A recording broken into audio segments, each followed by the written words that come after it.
Good morning, everyone, and welcome to the Sustainable CT Coffee Hour for June, coming to you live from the Adventure Park at Storrs. Thank you so much for joining us. Today, we'll be meeting our most excellent class of fellows for 2022, getting to know them a little better and learning a bit about the Sustainable CT Fellowship Program, how important a role this group of talented young people plays in support of Connecticut towns, striving to achieve certification and a good deal more. I'm Jim Hunt, Communications Manager for Sustainable CT. I'll be your humble host and guide for our time together today. In addition to our fellows, I'll be joined by Lynn Stoddard, Executive Director of Sustainable CT, and Mary Dickerson, our ever-popular Certification Program Manager. Ted Schaefer, Sustainable CT Board Member Extraordinaire, has generously agreed to help us with a panel discussion today, and we're very glad to have him. Last but certainly not least, our production engineer for today's Zoomcast and resident wizard of the Wi-Fi is none other than the incomparable Torrin Radacioni. We want to gratefully acknowledge and thank the Adventure Park at Storrs for sponsoring this event and making this beautiful venue available for our use today. The Sustainable CT Fellowship Program is generously supported by the Hampshire Foundation, the Connecticut Green Bank, and additional support comes from the Community Foundation for Greater New Haven, the Community Foundation of Greater New Britain, the Community Foundation of Middlesex County, the New Canaan Community Foundation, and the Valley Community Foundation. Thanks so much to you all. Remember, you can join Sustainable CT for virtual coffee hours most third Fridays of each month at 10 a.m. We share program updates and resources, explore your questions, and strengthen the network of Sustainable CT champions. These sessions are always free and open to all. And please join us for the June Community Match Fund Office Hour, hosted by the electrifying Joseph Dickerson, Sustainable CT's Community Partnership Manager, on Thursday, June 30, noon to 1. The fertile topic of compost will be the subject coming up. With the generous support of funders, Sustainable CT has dedicated funding to amplify compost and food waste diversion efforts.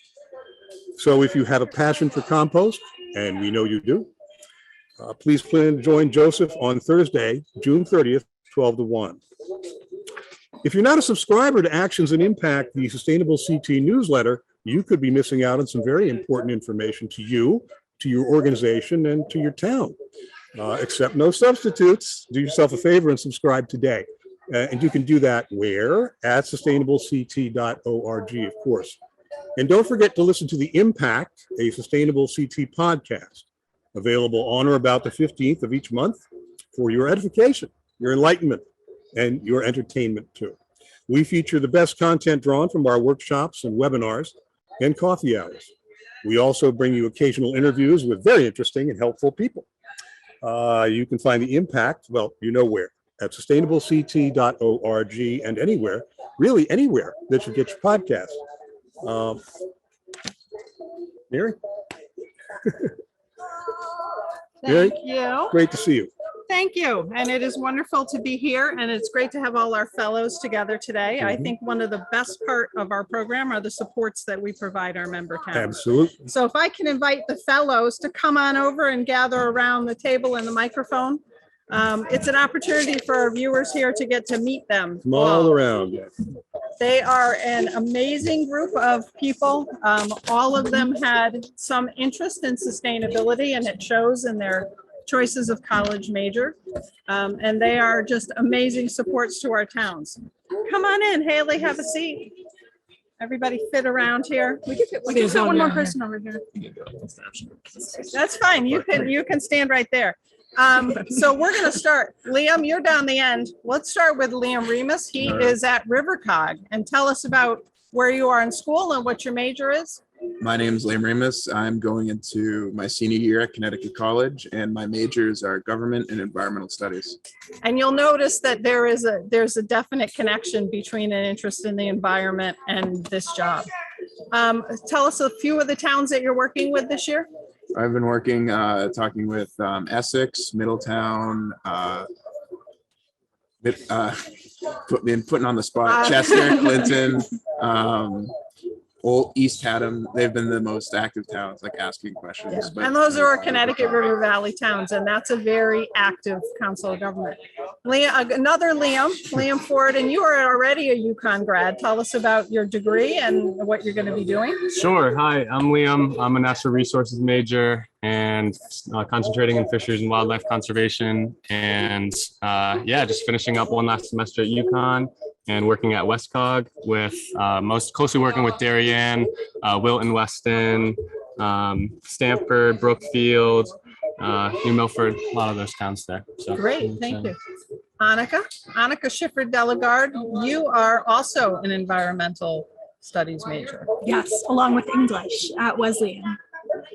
So tell us about your COG and the towns that you're working with. Yeah, so I've been at Southeastern Council of Governments, and I'm working with Stonington, Montville, Salem, some more. I'm so sorry. I've completely blanked. But there's many. That's all right. We have 129 towns registered in the program, and there's 11 fellows here. Michio Agresta couldn't be here today, so that would be our 12th, but they are supporting 129 towns. So Serena Livingston, you are also a Wesleyan student, and tell us about your major and your work with towns. I am, yeah. I'm an environmental studies and feminist gender and sexuality studies double major. And I'm working in Northwest Hills COG with a number of towns. I just connected with Goshen, and I've been working with Cornwall and Torrington and Winchester and Canaan. I hope I'm not leaving anybody out, but there's definitely a lot of towns that I've been lucky to work with. And I think our viewers will notice our fellows have to be flexible, because you can be working with a town like Cornwall, which is roughly 1,700 people, and you will hear other fellows are working with Bridgeport, and Bridgeport is 150,000 people. So they have to be adaptable. Haley? I am a rising junior at UConn. I'm studying marketing with a minor in sustainability. And I'm at NECOG this summer, and my three most active towns are probably Putnam, Ashford, and Killingly.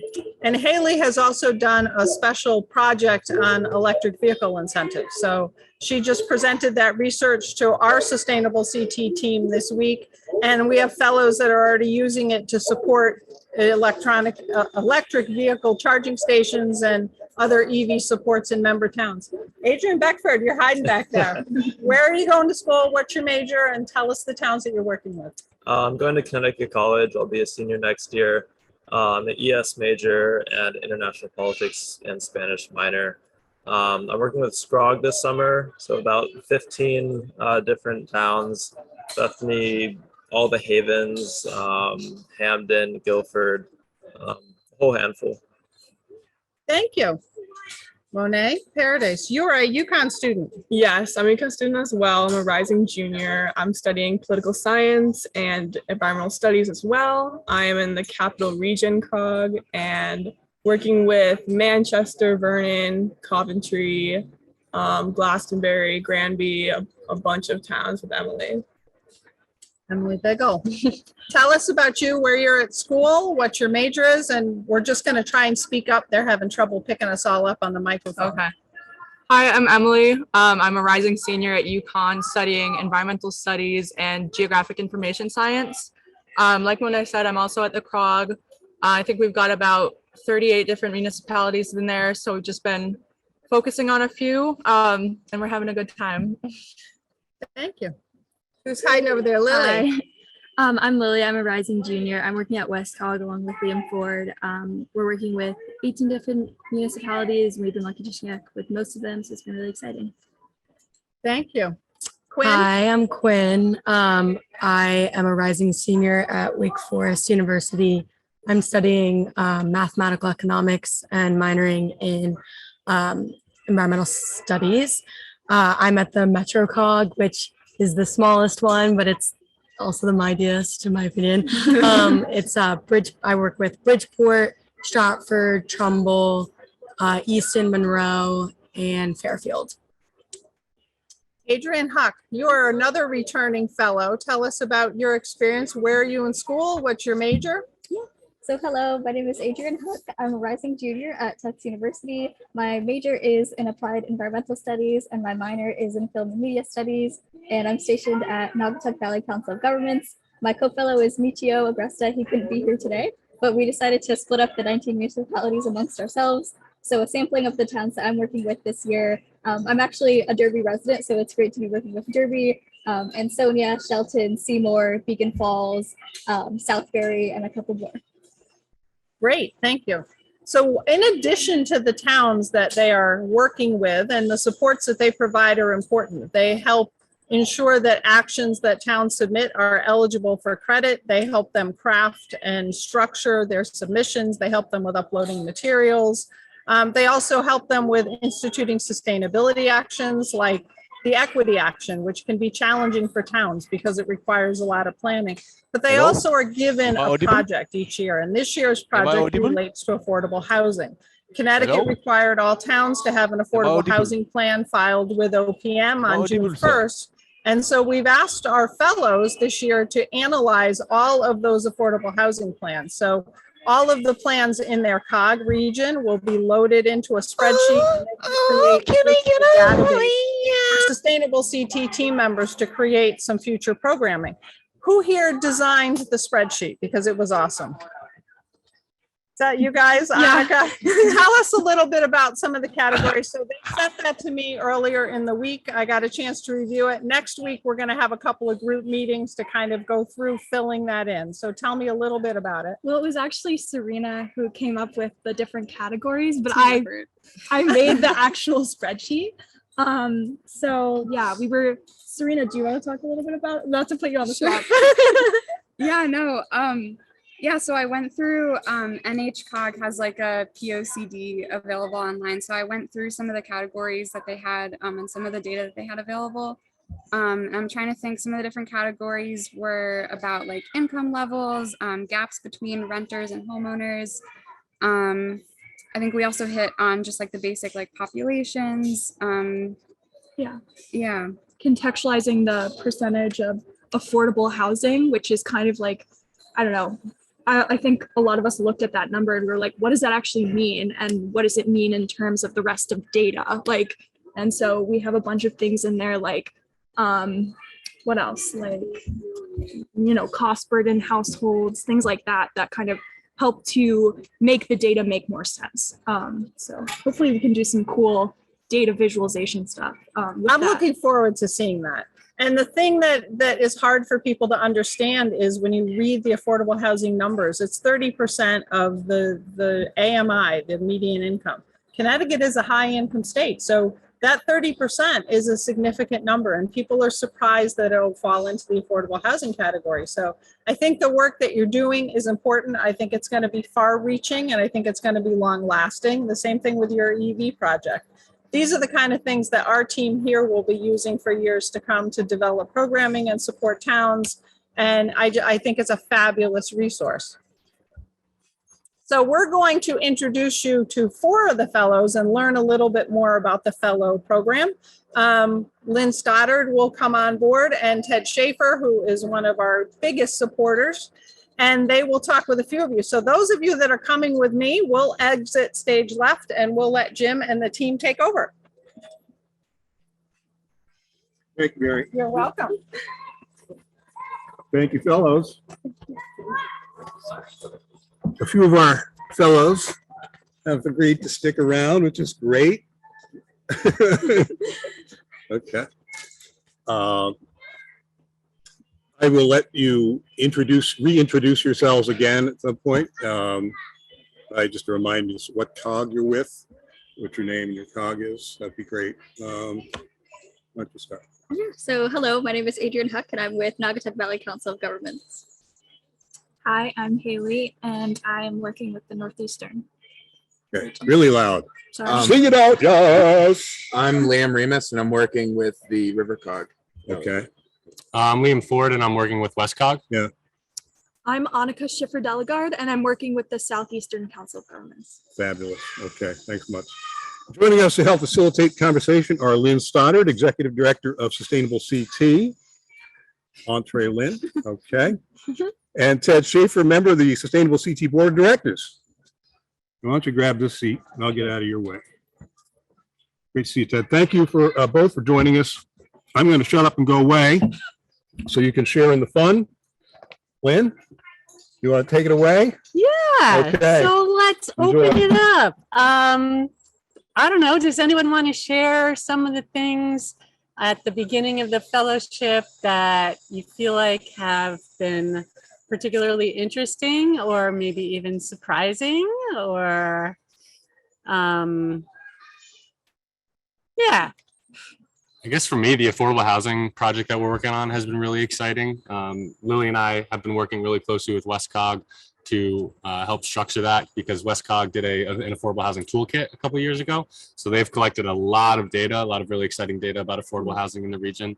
And it's been really exciting to kind of see how things work on the WestCog level in terms of their data analysis and then how that applies to what we're trying to do as fellows in regards to the affordable housing spreadsheet that we're working on in database. So Nice. Yeah, there's something similar from NVCOG. A few months ago, they put together a regional housing profile, which is like a 60-page long document that was shared with municipalities to help them get prepared to write this affordable housing plan. And so a lot of that data, like especially demographic data and the state of affordable housing in the NVCOG region is already laid out for us. So I thought that was really helpful, similar to what Liam had mentioned. What do you find? Have you heard elected officials or their staff or residents on the sustainability teams express particular concerns related to affordable housing? Like I know a lot of towns talk about the ability for people to age in place and maybe downsize, but still stay in their community. Young professionals, people who are maybe working in the town but can't afford to live in some of our towns. What do you hear about affordable housing needs? So it seems like there's always a need for affordable housing because people like teachers, police officers, firemen have to live somewhere in the town. And it's been interesting. Lily and I spoke with a lot of WestCog towns and a lot of those towns are pretty rural. So towns like Reading and Ridgefield, where there's large plots of land and they're primarily waters based on septic systems and wells. So it's not as easy to develop those areas because there's not as much access to sewer systems and water. So that's an interesting discussion that we've been having of seeing how affordable housing can fit in some of those areas.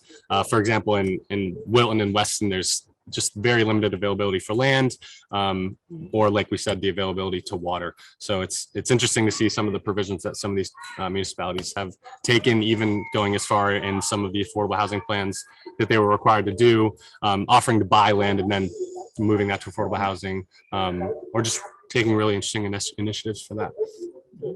So. Sounds good. Have you, in my work in putting together housing plans and things like that, you must find it very interesting that it affects other parts of your life. You must be hearing about transportation issues, all kinds of issues, quality of life issues, communication issues. I think you'll enjoy hearing and learning more about that. So the question I have for you guys is, I know you're just starting off with the program, but maybe you could share with the audience, as Lynn had mentioned, the different types of interactions you've had. You have town officials, but maybe you could talk a little bit about the residents on these sustainability teams. What kind of folks have you been meeting from around the community? Different groups? No, I've been meeting like a lot of individual, less so town officials, more citizens where I'm working. They're pretty much, it's interesting to see a lot of them are like fully engaged with the process, really want sustainability, sending constant emails, just very much excited wanting to have everything done. But it's, it's just interesting to see like the different people that are like devoting like their time to bring this together. It's one of the great things about this program. It's the connection points. It's all the people you meet and all the energy and the enthusiasm in all these communities. It's like pretty unbelievable. So, So you're going to look forward to that. These are people you may know for even longer periods of time, even past your assignments this summer. So, enjoy all that and all the people you're going to meet. Interesting part about WestCog, I think I've noticed is kind of like Liam was saying, how there's such a wide array of people that are excited about this. So Lily and I have met with town leaders, town managers, town planners, but also at the same time, we've been working with just volunteers, just members of the public who have a full day job, but are extremely driven to fulfilling the requirements for this application. Right. So we'll have meetings at night, or we'll have meetings at other times of the day when people aren't working, but are still really driven to giving their time to this program. The other thing that I've heard from, past fellows and you're going to be experiencing, these residents in all these towns, sometimes they really get focused on a certain topic that you may not have a huge, knowledge base about. But by the time you're finished, you're really going to be, really knowledgeable and really versed in the different terms, in all the different aspects and categories of sustainability. So I don't know if that's already started, but they're definitely going to be sending you a lot of information, and you're going to be doing a lot of research on your own. So. And there's a lot of things that people are doing that don't necessarily fit into the actions too, which is really exciting. So people are finding all different frameworks to be sustainable. So it's really cool having these conversations with members of the public in the town that are like, oh, does this work? Does this work? But the framework within sustainability or sustainable CT gives them that availability to find where it does work. So definitely see that. There's you'll be learning, just like we know in general, there's emerging technologies, there's emerging topics, situations. They're so important, environmental things that are going on. And so that's the beauty of the program, is that it's ever changing and it's ever relevant to our communities. So I hope you enjoy learning all of that. So I think the really beautiful thing that I've learned about working within SCOG is that it's such the communities are just so strong that when I go to a town leader or like a volunteer, they'll be like, oh, I know who to talk to, or maybe I can go and talk to someone in the library. And it just really builds community too. And I love that sense of kind of small town, everyone kind of knows each other. And I think it's really nice. It's been really wonderful coming from the Midwest. So yeah, definitely. I think I've had a similar experience at NECOG. I'm just constantly blown away by people who have no obligation to be doing what they're doing. They just love to do it. And I think that meeting with people like that has really inspired my own sort of passion for sustainability and small town life. Yeah. Are there examples of like some issues that, well, Leah mentioned, may not necessarily fit in our action roadmap, but they're things people are working on that, could come under the innovation category or something like that. But what are you hearing that people are excited about or passionate about that maybe could be a potential new action or something we want to pay more attention to because you're hearing about it? Anything like that you can think of? Well, one thing I can think of that the team in Southbury interested in doing was they want to reach out to the restaurants and cafes in their town and have the owner sort of make a decision to rather than give everyone plastic utensils and straws and all that kind of thing, more of like a by request type of thing, or maybe they're going to encourage more residents to bring their own utensils and that kind of thing. So I think that that was pretty exciting to hear, and I let them know that it's not in our sort of menu of options right now, but it could fit into 13.1. And Mary followed up and confirmed that it can work. So that was nice to always hear when towns have ideas that are outside of the menu that we could still try to make it work. So yeah, that's a great example. Anything else come to mind for others? Lily and I were speaking with Darien the other day, who's got a lot of really cool initiatives in Newtown who are doing them outside of the Sustainable CT framework. But specifically, Darien was really interested in keeping speeds low on their streets, which is just as important for sustainability in terms of, I guess, lowering gas and usage and other aspects like that, but also maintaining the community as well and not having people just fly through the downtown. So they're doing an interesting initiative, which I believe it's either drive slow Darien or drive safe Darien. And hitting both in terms of slowing down on Main Street and teaching young drivers the importance of driving safely within the community and just keeping their roads safe. Yeah, that's an interesting one that could definitely fit in. And towns can do certain things in road design, like traffic calming stuff, put in trees in the median or the width of the road, just kind of distractions that make drivers pay more attention and go more slowly. Yeah, cool.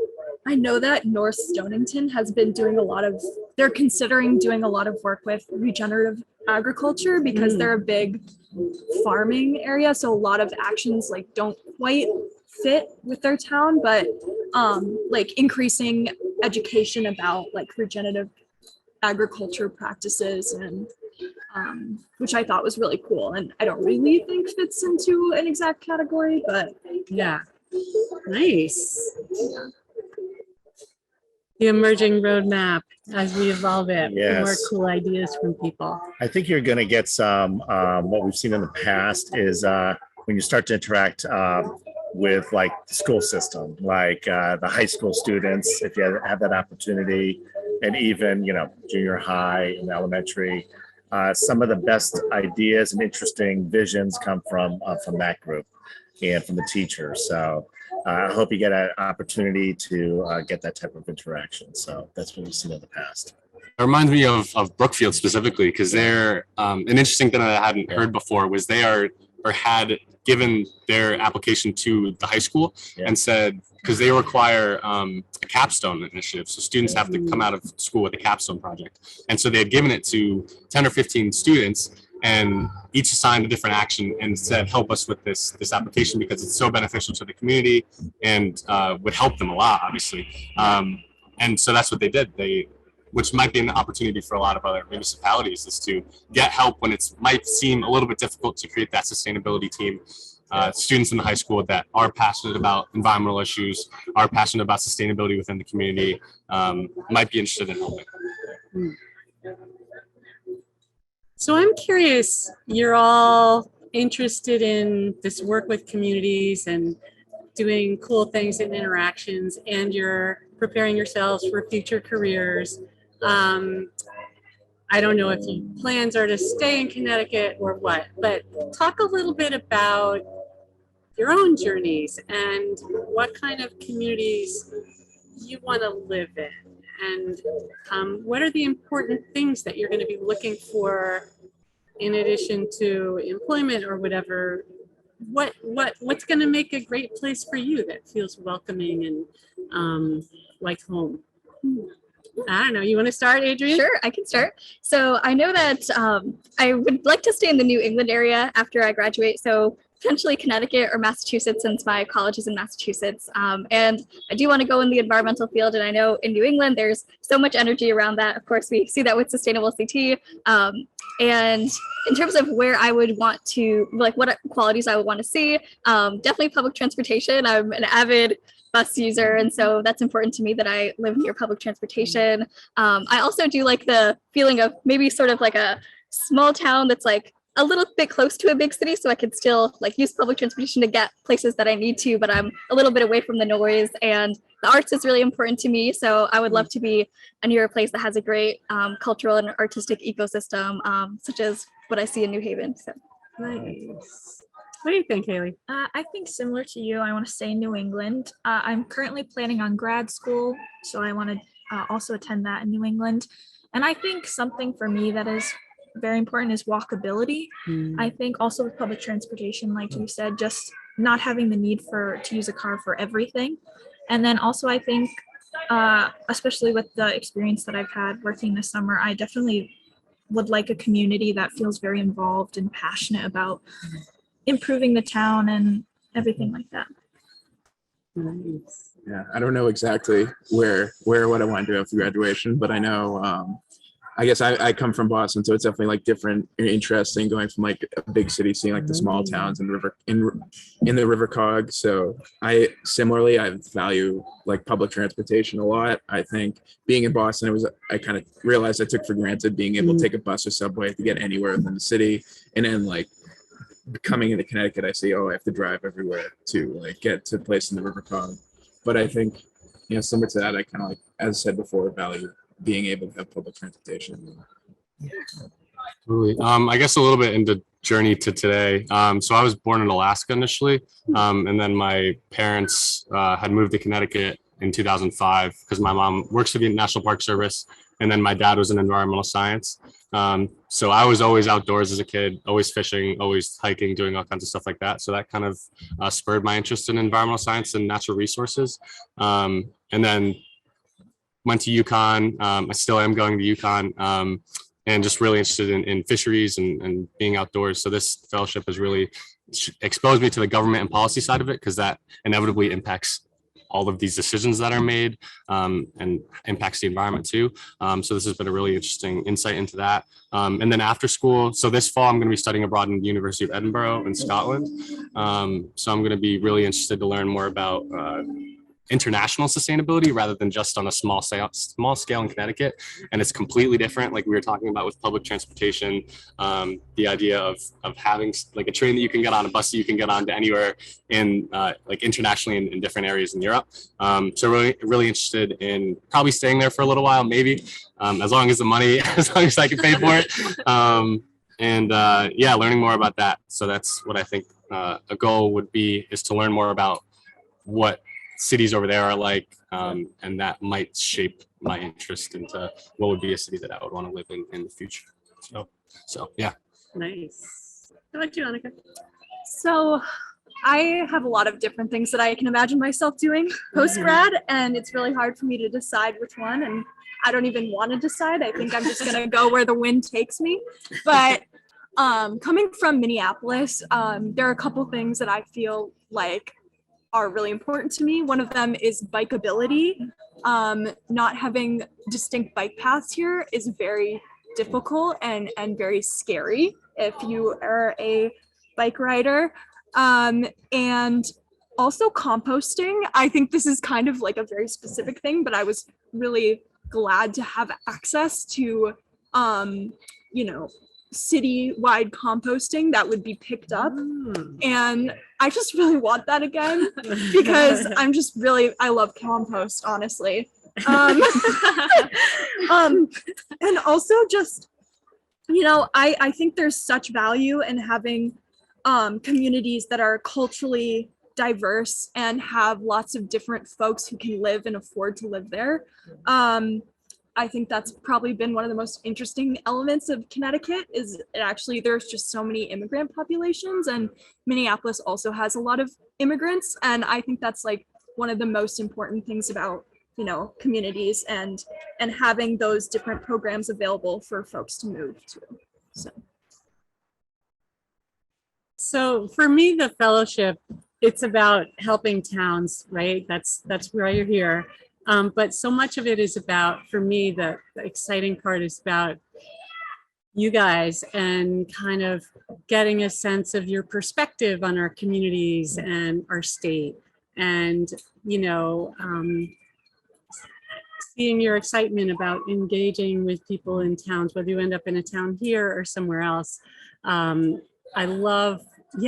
just love kind of that opportunity that we get to interact with you, and I know a lot of municipal leaders too. So Ted, I'm going to shift to you. Ted is a board member, longstanding board member, Ted Schaefer.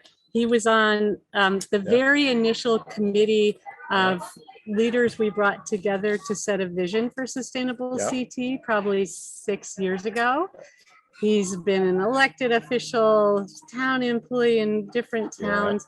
So why don't you share a little bit about, your perspective on sustainable CT or the fellowship or anything as a municipal leader? So what comes to mind is like the initial putting my name in the hat to get involved.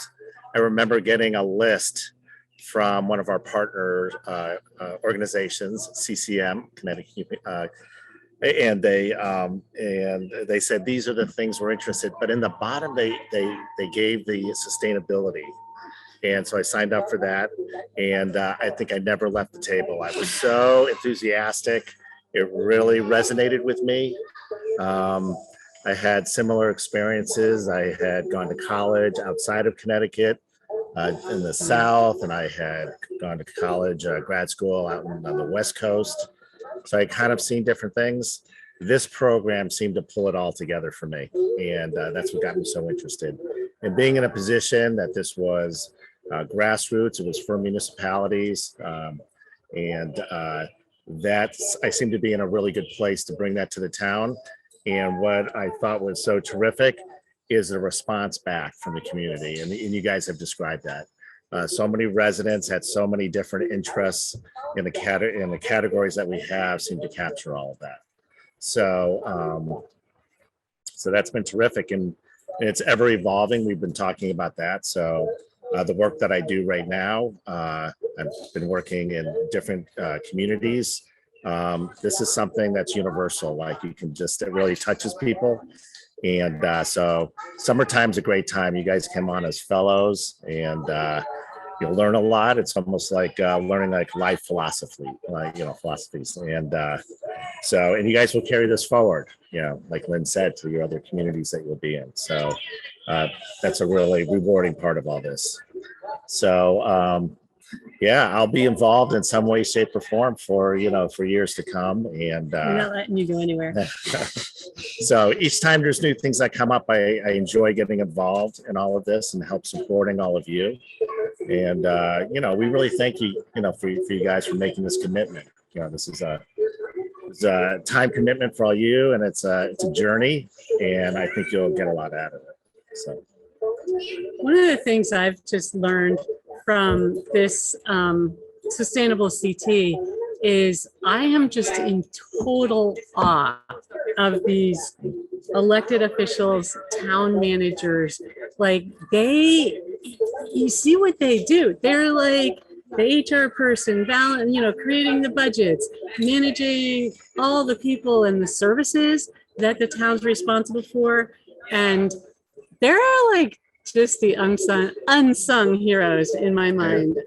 I think that they often hear from disgruntled people because you're going to complain to the town if you don't like something, but not that often do people come to a public hearing and say, you guys are doing an awesome thing, I'm behind it.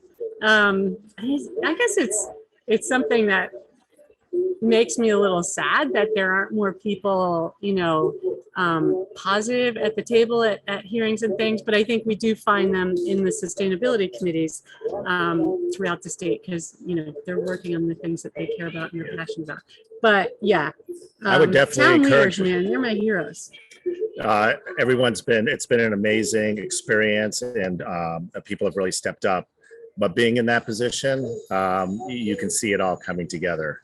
So when ideas come up, especially the public forums, when you can have maybe arrange for speakers to come in a public setting, maybe at a town hall or one of the school auditoriums, sometimes you think there's going to be 3 people in the audience.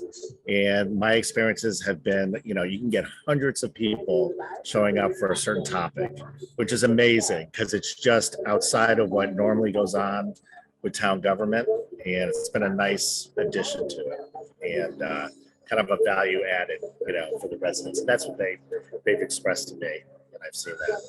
So, you know, I encourage you, if you see something that's an interesting subject and there is somebody available locally, state level, definitely reach out and see if they might be able to come to one of your towns and invite people. People will come out and really enjoy and participate. That's been my experience. So it's all good. Yeah, so what was I just thinking? What suggestions do you guys have or observations about things that could make the program better, or areas we might want to focus on next, or I don't know, maybe some of the things you've seen that towns struggle with that could use a little more support? Yeah, so ultimately with a lot of the towns, especially in NVCog, we have a mix of some towns that aren't currently registered and some that are just getting started in the program. And so a barrier that I'm seeing with a lot of towns is mostly a capacity issue. And because they usually have like 1 or 2 people working from the town in their municipal government that is taking on the program. And so it's a little daunting to them to take it on. And I've been trying to remind them, like, we can make a sustainability team so you don't have to work on this alone. But then, yeah, they're having some trouble sort of like finding other people to reel into their team, whether it be residents, volunteers, or other people in the town. And it is a lot of pressure to be taking on the program with 1 or 2 people. So I'm trying to encourage them to like grow a team, find some folks, but I think more guidance to sort of help them along that journey, especially if they do want to involve residents and volunteers, making a path that makes it easier for them to reach those populations, as well as like maybe college students or high school students, like the discussion we were having earlier. So we have sort of what Sustainable CT was aiming for, it having like a diverse range of voices in a team. So I think that could be improved on. Yeah, that's a great point.